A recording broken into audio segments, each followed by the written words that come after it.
우리 행정기본법에서도 지금 관련되는 내용들을 규정을 하고 있습니다. 일단 기본적으로 여러분 처분의 적법 여부 판단을 언제를 기준으로 합니까? 기본적으로는 처분시법을 기준으로 판단을 하죠. 처분 당시에 적용이 되어 있는 법을 기준으로 판단을 하는데, 자 그러면은 행정청이 어떤 갑에게 어떤 처분을 하고 그 법에 비추어서 처분을 하고 갑이 만약에 소송을 제기를 하게 되면은 그 이후에 법이 개정이 되었다고 하더라도 당해 소송 사건에 적용되는 법은 신법이 아니라 국법이 적용이 되는 거잖아요. 그래서 이럴 때도 만약에 여러분들이 그 소송 과정에서 위헌법률심판 제청 신청을 한다면은 국법에 대해서 제청 신청을 해야 될 겁니다. 기본적으로 처분시법이 적용이 되는 거니까. 자, 이 행정기본법 14조는요. 처분시법의 적용 원칙을 그대로 두면서 약간 예외가 있는 내용들을 선언을 했다라고 좀 보셔야 돼요. 처분시법 주의가 바뀐 게 아닙니다. 자, 일단 14조의 1항은요. 새로운 법령 등의 특별한 규정이 있는 경우를 제외하고는 법령 등의 효력 발생 전에 완성되거나 종결된 사실관계 또는 법률관계에 대해서는 적용되지 않는다. 이거는 소급위법 금지를 얘기한 거고. 자, 2항을 보실게요. 당사자의 신청에 따른 처분은 법령 등의 특별한 규정이 있거나 처분 당시에 법령 등을 적용하기 곤란한 특별한 사정이 있는 경우를 제외하고는 처분 당시 법령 등에 따른다. 그래서 예를 들어서 이제 A법이 있고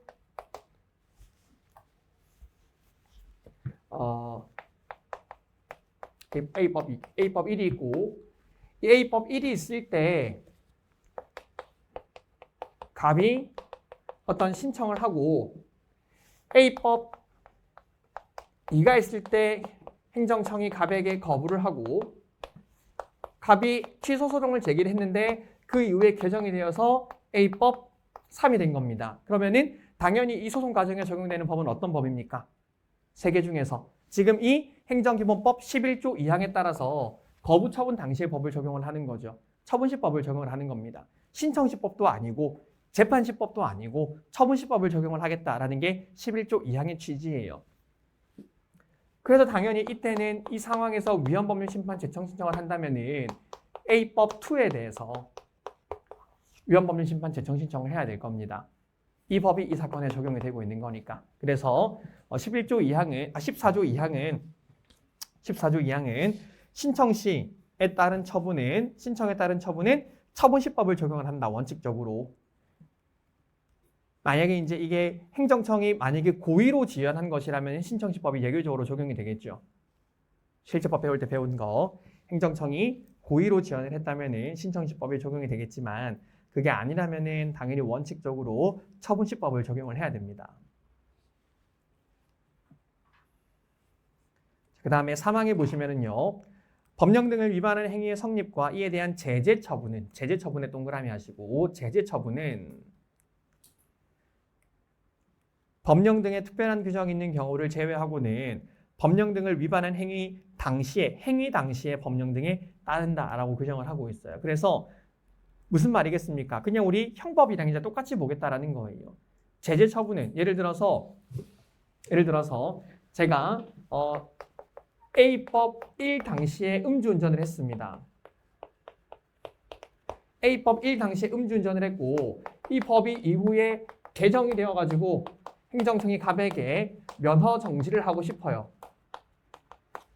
자, 그러면은 행정청이 면허 정지를 할 때는 이제는 어떤 법을 적용을 하라는 거예요. 처분시법이 아니라 이거는 제재 처분인 거니까 행위시법을 적용을 하라는 게 14조 행정기본법 14조 3항의 취지입니다. 그렇죠? 그래서 행정기본법 14조 3항은 약간 처분시법에 대한 거의 예외로서 이제 제재 처분은 국민한테 미치는 효과는 형벌이랑 약간 비슷한 느낌을 줄 수 있기 때문에 제재 처분도 행위시법을 적용을 하겠다. 처분시법이 아닌 행위시법을 적용을 하겠다라는 게 14조 3항의 취지입니다.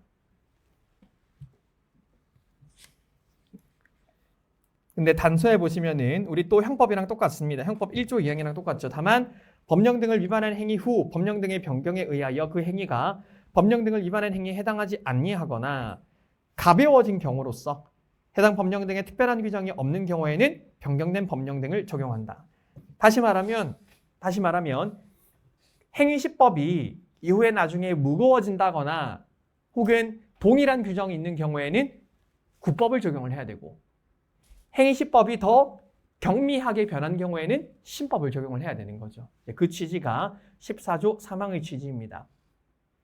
그래서 이제 제가 이제 출제자라고 한다면은 이 행정기본법을 우리 공법기록형에 반영을 해보자라고 마음을 먹는다면은요. 어차피 형법 조항, 행위시법 조항은 기록형에 한번 나온 적이 있으니까 이번에는 이거 처분과 관련해가지고 이 행위시법 내지는 처분시법을 적용해서 기록형을 이제 문제를 내려볼 수도 있겠죠. 그래서 이런 것들도 한번 생각을 해보시고 그래서 제재 처분과 신청에 따른 처분이 이제 그 적용 법조가 좀 다르다라는 거 기억을 하시면 좋겠습니다. 원래 어차피 판례로 인정하던 내용이었었는데 이제 그거를 조문으로 명확하게 규정을 한 겁니다.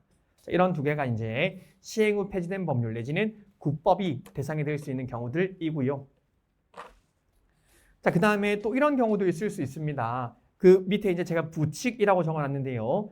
어떤 법 부칙이 나오면서 종전 행위에 대하여는 구법에 따른다라는 부칙이 있다면은 이때는 당연히 구법이 당해 사건에 적용이 될 거고 종전 행위에 대하여도 이 법에 따른다, 신법에 따른다라는 내용이 있다면은 이때는 또 신법이 적용이 돼야 될 겁니다. 그래서 이런 식으로 당해 사건에 적용되는 법령이 무엇인지를 여러분들한테 찾도록 하는 문제가 나올 가능성이 있습니다.